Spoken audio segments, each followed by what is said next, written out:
Yeah, I'm Chris Bray. I'm the Chief Exec at Newcastle Dog and Cat Shelter.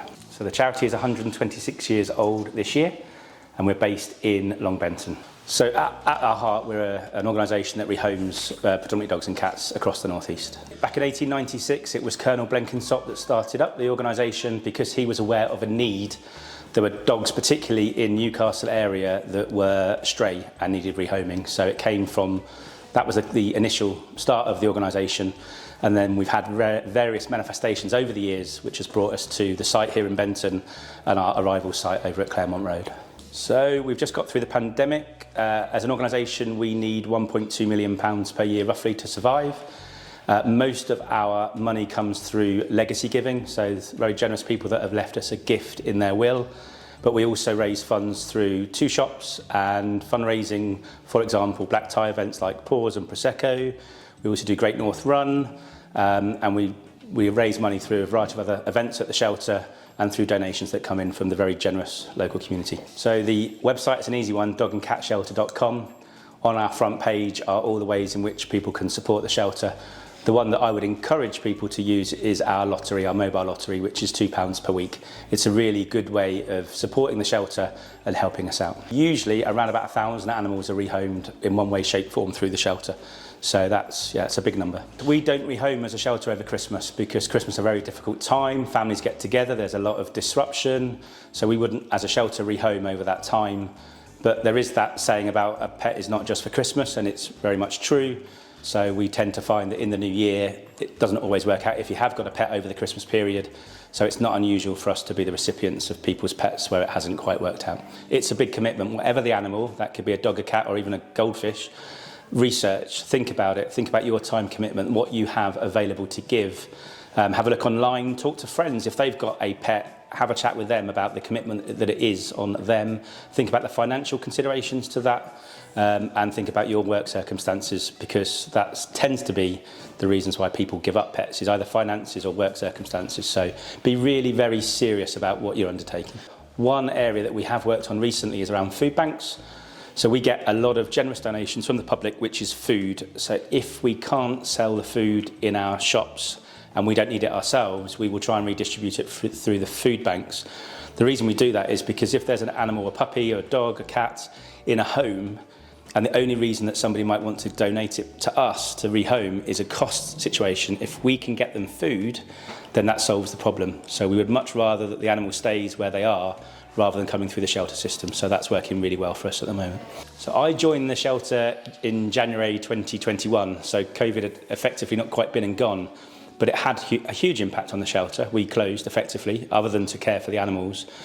We were then able to move our model to an online model. We used to be very paper-based, so people would physically come in, look around, find a dog or a cat they wanted, fill out the application form and potentially leave there and then.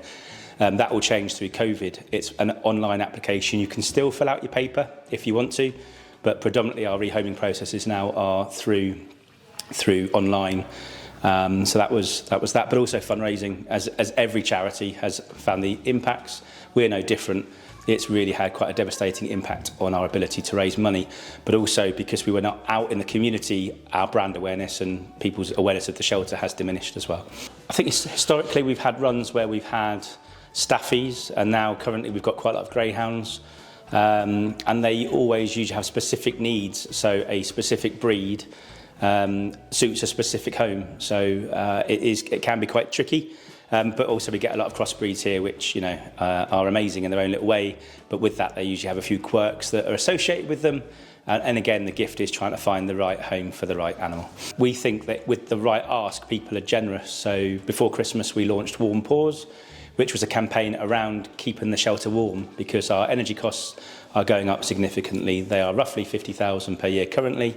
They're likely to go up significantly, and we need to find ways and means in which to do that because we have no alternative. The animals need to be kept warm, so we need that money, and it wasn't something that we anticipated 18 months ago that we would need to do that. So the fundraising machinery, the generosity of local people, we find if we ask and if we explain why we're asking, most people that love animals are very, very supportive of the shelter. There's a mix there. I mean, people are struggling, there's no doubt about that. People have less money than they did to give.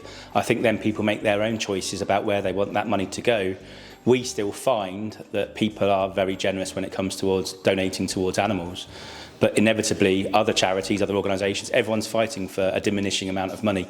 So it does get harder, it does get more difficult, and we're very conscious of that. But we're also very mindful that if we don't ask, and if the money doesn't come in, then the shelter wouldn't exist. So we have to go out and we have to ask. Do you know what? There are some really tough things that we go through as a shelter. So some of the animals that come in, particularly the dogs, have been really quite badly treated. So as chief exec, sometimes I really find that bit difficult when I go and meet an animal that is in either pain, discomfort, or has just been malnourished. And you know, it just focuses my brain on why we're here. There was a particular dog called Simon who was a lurcher, who came in and he had most of his teeth removed. He was in a really bad way, emaciated, hadn't fed well. And when I saw him first off, I found it really difficult. I was quite new to the shelter at the time. The positive for Simon is living his best life now. He has a fantastic family. He celebrates his birthdays, and it's just, you could not expect such a transformation in a dog. And for me, that's really heartening. But I know that the 1,000 animals that rehome all have those stories. They can't tell us, they can't speak, but we know through the photos and the films that we get back to the shelter that, you know, we talk about saving lives in the North East as part of our mission. And we know that means for animals, but we also think that's true for people as well. We're grateful for every donation that we get. So the big donations are always very welcome, of course they are, but lots of people like to give us a £5, £10, £20 donation, and every single penny is important for the shelter, and we really, really appreciate donations. The fact that we rehome 1,000 animals every year shows that we're good at what we do, and we understand animals. But that some people are just uncomfortable with the process of a shelter, and that's perfectly fine. But we're really good at what we do. We understand the dogs and the cats before we rehome them, and we find forever homes for them. So give it some thought. You know, if you're going to make that investment, why not have a look at an option for shelter first? It's worth considering. It's just part of somebody's decision-making processes. For some people, a shelter dog might not be the right approach. So it's not that we are here for everybody, but I would like to think people would consider us as part of that mix. You know, give us an opportunity, come and have a look around, have a look on the website, because, you know, there might be a dog down there today or a cat that might be suitable for you.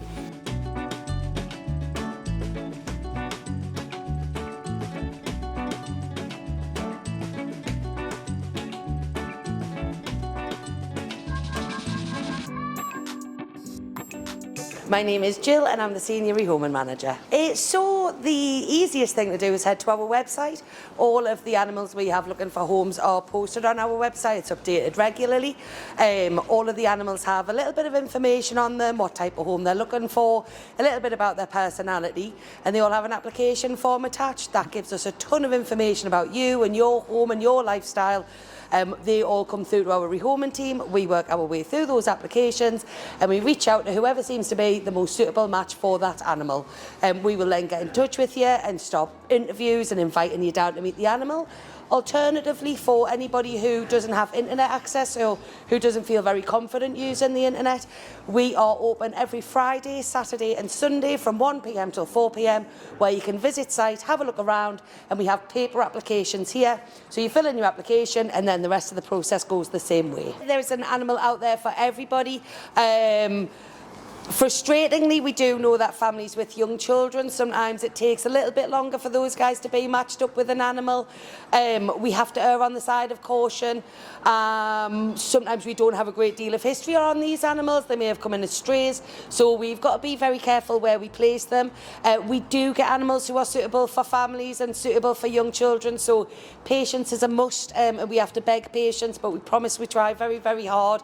When we do have animals in who can go with young children, we do try and put them with families. It all very much depends, we'll be totally honest. We are a very, very small team. We do say, once you've applied, give us 2 to 3 weeks, and if you haven't heard back from us in 2 to 3 weeks, it may be that you're unsuccessful for that animal. Once you are the chosen family, so to speak, and we've reached out to you and we've started the process and inviting you in, we go very, very fast. So the waiting and the time can be applying for the animal, waiting to be matched to the right animal, waiting for the team to contact you. Once that's done, we can be talking days before we have an animal in the home.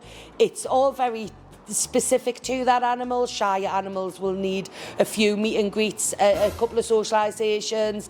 Some animals are just good to go with anybody, so it very much depends on the specific circumstances. The older greyhounds often struggle. Lurchers, greyhounds, we do get a lot more of those guys in.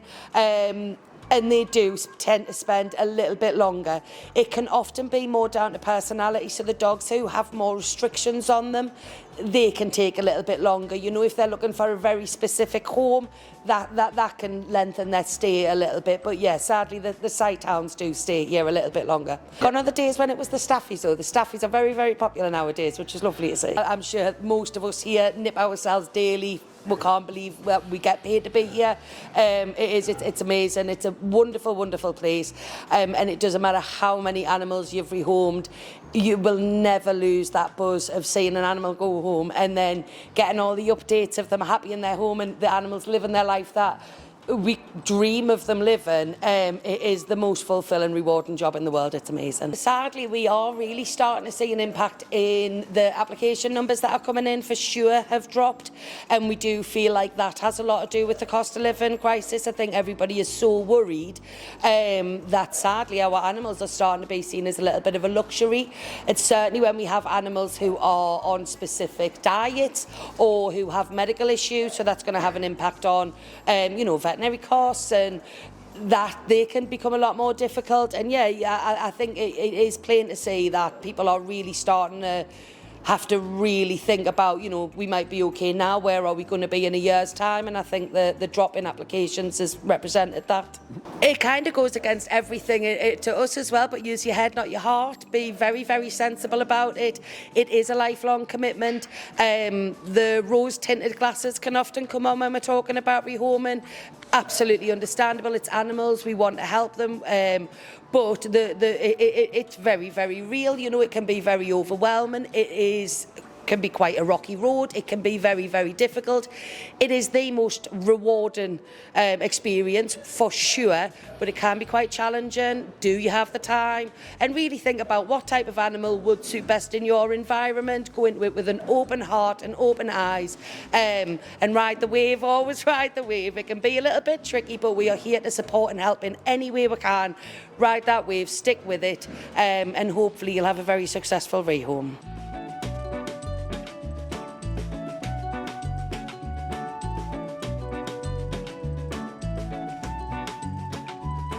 So my name's Amy and I am the event assistant, so I do all of the fundraising for the shelter. You can't beat this, just being able to say hi to these lovely dogs and giving them what they need until they get their forever home. I don't work directly with the dogs and cats, I am in the office, but if I'm having a stressful day, I will come down and just come and have a cuddle with some of the kittens or say hello to the dogs. You can't beat that, and obviously the whole time that you do the job, you know what you're fundraising for. It's for the animals completely, and there's nothing better than that. So we do lots of different things. We put events on both internally and externally. So we do have events on site. We've got our Easter Fun Day on the 8th of April and our Pop-Up Party on the 22nd of April, which is like a mini dog festival on site. And we do have a summer fair, Christmas fair as well, and then we do things off site. So we've got a golf day, and an afternoon tea event at the back end of the year. So lots of things like that to engage the public with us. We also do promote businesses to have us as Charity of the Year, and we'll go out and engage with them. So if people want to donate money, there's lots of different ways they can do it. You can jump on our website, which is durhamcatshelter.com/donate. Or if you want to do an event yourself, you can set up a Just Giving page, or you can come into shelter. We're open to the public Friday to Sunday 1 till 4, and we're always open to donations, but also for you to come and see if your perfect animal is here with us.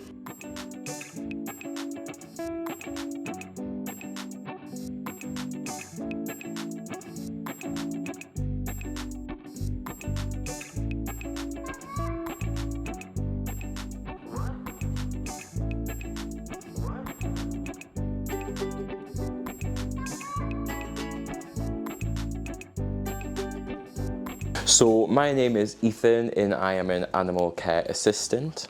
So I basically oversee all the animals. So we'll come in the morning, I feed them, I do all their meds, then I make sure they're all nice and clean, and then I spend time with them in the afternoon, like walk the dog, stuff like that. So these have actually been here for a week now, so they haven't been here very long. They are little Rottweiler / American Bull crosses. This is Nora here. She's the smallest of the puppies. So we did have 5. One has gladly been rehomed, but we've still got these 4 here. We've got 3 girls and 1 boy. And these guys, when they came in, they were a little bit underweight, but they've since got a lot better. So they were owned by the son of a family member, I believe, and he basically he couldn't look after them anymore due to like unfortunate circumstances. So these guys had to come in, but thankfully they're in the best place now to find lovely homes. So this is Nora. So Nora is one of the females, so she has got the very typical Rottweiler colours. Yeah. Then we have, I believe, you might be Miriam, I think. Yeah, they all look quite similar, so sometimes it gets a little bit confusing. I'm sure they're all named after characters from Last of the Summer Wine, I believe. So then this guy, I'm sure it's something like Compto, something like that. Yeah. And then I honestly cannot remember what this last one is. I can't remember what the characters are called. I'm sure it's something like Nancy. So whenever we get little puppies like this, they are genuinely not yet very long. As we've seen already, we've had them for 1-2 weeks max maybe, and one of them's already gone. And then these guys, you know, I expect that they'll go really quick. Obviously, it's not quite the same when you have your bigger dogs or your older dogs. For example, we've got Bowser, who is a greyhound, who's about 5, I believe, and he's not really had much luck with these applications, whereas these guys, they generally get quite a lot because they're so young. So the ideal match for little puppies, thankfully, you can go quite broad. So because they're just young, you would be able to have them with families, so families with children. Obviously, these guys might grow up to be quite big, which is something that everyone should consider. But if a puppy is raised with children from a very young age, then they're generally going to be fine with kids. Obviously, you've always got to take into account costs as well. For all, you don't have to be made of money to have a puppy. It's always important to consider what vet fees you might then have to pay, for example, like neutering, vaccinations, worming, all that kind of stuff. And it's often worth getting them insured straight off the bat. In considering that puppies, if you get them insured now, any problems that occur will be covered on insurance.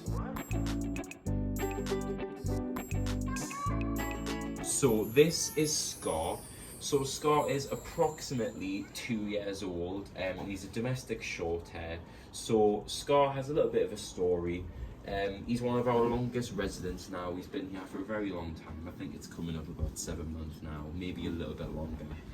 So Scar was taken in by Northumberland Council. He wasn't really getting the care that he needed. He had like crystals in his urine, all that kind of stuff. He had some urinary problems. So he was taken in by the council, and then we took him in to take care of him. So he's been here for a while, and he was one of those cats that when he first came in, he hid a lot. He wasn't necessarily fond of the staff, but as you can see since, he's come out of his shell, and he's a really cool dude. So one thing about Scar is he's on a specialised diet, so he gets renal, wet and urinary dry, so it's basically stuff that is good for his kidneys, for his urinary tract. So that's one thing to consider when thinking about Scar. So I think for Scar, he'd thrive best in maybe a quieter home. With him not being so confident when he came in, I think if he went straight into a home that was really busy and loud, he might just end up hiding, becoming quite nervous. However, in a quiet home, it'll give him time to build up that confidence again, and also someone who understands his medical needs. As I said, with his food, you know, he's on a specialised diet, which unfortunately isn't the cheapest food in the world. but it's always just important to consider when you're thinking about taking on an animal. So this is Perrin. So he is one of a litter of 5. All these guys were born on site. I think sometimes what people don't realise is that a lot of the kittens we have are actually all born on site. So we get pregnant queens who come in, they have a litter, and then we basically raise them. So Perrin, he belongs to a cat called Peggy, who we originally had, who has now been rehomed. So these guys, I think there must be between 12 and 20 weeks, somewhere in between there. Honestly, I'm not entirely sure. But yeah, so these guys are absolutely lovely. I think because they've basically been raised on site around people, they're very friendly with people. They're not very aggressive, they're not hissers or anything like that. So these guys, with them being so young and with them being kittens, they're ideal to go with families. So people with children are likely to be able to get kittens, because once again, you're raising a kitten with a family and with kids, they're naturally gonna get used to those kinds of environments, which the same can't really be said obviously about cats that come in that are a lot older. Also with other cats too, if you get a kitten and your cat is alright with other cats, it's likely that your kitten is going to grow up to be absolutely fine with cats as well. So that's always good when you've got quite a lot of cats in the neighbourhood. What we usually recommend is cats that we give up for rehoming. We usually say we allow outdoor access. It's not to say that you can't have your cat just be an indoor cat, but we just usually recommend that you give them at least some outdoor access. The exceptions to outdoor access usually would be if we get a cat that's been gifted in, who has always been an indoor cat, we would recommend that they stay an indoor cat, because obviously if they've never been outside, there's nothing to say that they would be able to survive outside. It's a different environment than just being inside all the time.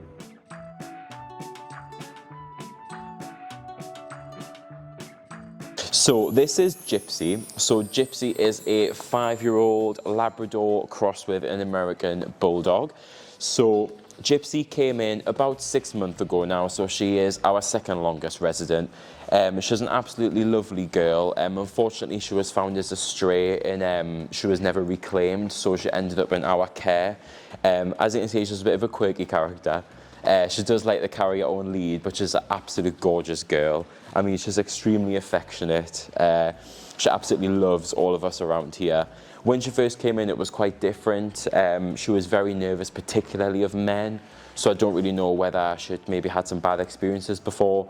But with the care that we've been giving her and all the training she's kind of gone through, she has actually come really, really far. I mean, as you can see, which is like with me right now. When dogs are gifted into us, as standard, we have a gifted form. So that has to be filled in with as much detail as you can possibly give about the dog's history, which can be about any medical history we need to know, anything like that.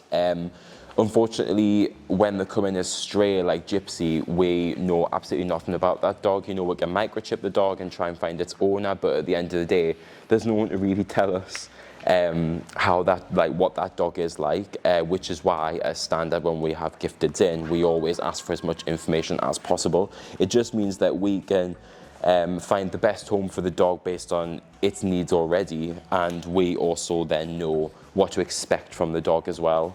The thing with dogs that we have for a really long time is it's heartbreaking that they're here for months and months and months, but you also kind of feel like you're doing the best by them. So I look after her every day and I know exactly what she's like, I know what she needs, I know what she likes, and I know at the end of the day that I'm giving her a good quality of care. So for all they're here for a long period of time and would love for them to be in homes, it is important to also note that we do look after them as the best we can.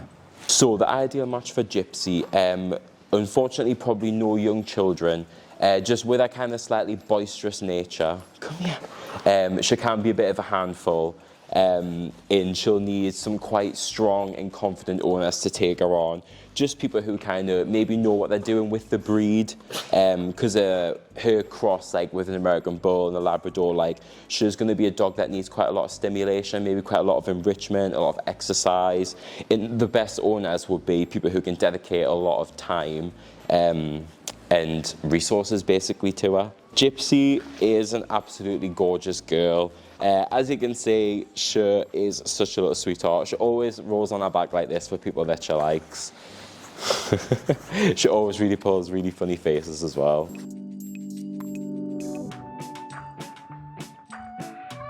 So this is Bowser. So he is one of our longest residents. I think he's been here for coming up 7-8 months maybe.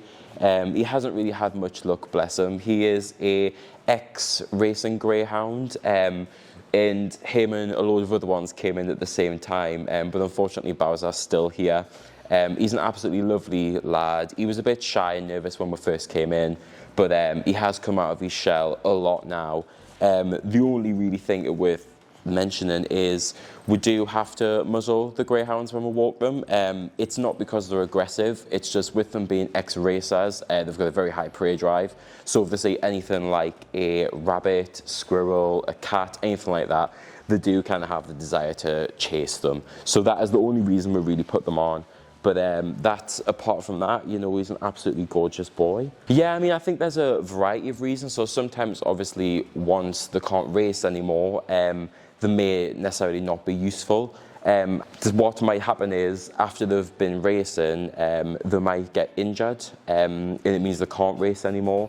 And then they might need a different kind of home, which would be the best for them. So they need different needs after that. So with Bowser, I just think that they had a bit of a change of circumstance. They couldn't really look after all these greyhounds anymore that they had been racing.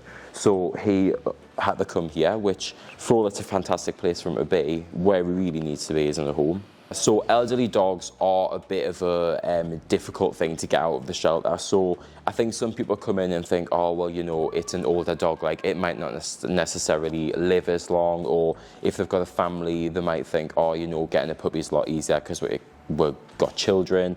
But there are so many benefits to having an older dog. For example, you know, you're giving them like the best years of their life. For all they're on the older side, like many older dogs are still really playful and they act like puppies. So for all they're a bit older, they're just the same as any other dog. So I think the perfect match for an elderly dog, to be honest, could be anyone. So a family with children could have an elderly dog. If that dog has been raised around kids, or it has been around kids for most of its life, then that's not going to change when it's elderly. For Bowser, unfortunately, with him having quite a high prey drive and with we're not really knowing exactly what his history is with children, we probably wouldn't recommend he go with children. However, just anyone else, Bowser would probably be absolutely perfect for. He's no bother to walk. He doesn't exactly require to run around the field. He walks perfectly on the lead. He's just an absolutely lovely lad who is really affectionate when you get to know him.